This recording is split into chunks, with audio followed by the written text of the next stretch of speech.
GIMP അവിടെ പോയടാ. അതിപ്പോ വരൂടാ. ഞാൻ നേരത്തെ നിന്റെ കൂടെ കള്ളം പറഞ്ഞതാ. ചിമ്പൊന്നും വരൂല.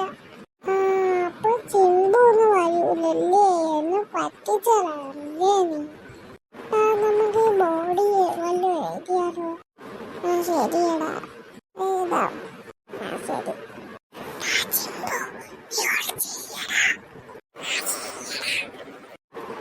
നീ അങ്ങോട്ട് തിരിഞ്ഞിടിയടാ. ഞാൻ ബോഡി എഴുതട്ടെ. ഞാൻ തിരിഞ്ഞിട്ടോണ്ടേ. ശരി. ഡാടാ ഊട്ടക്കണ്ണിട്ട് നോക്കല്ലേടാ. ശരിയടാ, ഞാൻ നോക്കൂല. ശരി, തിരിഞ്ഞേ. ഇനി നീ തിരിഞ്ഞു നോക്കിക്കോടാ.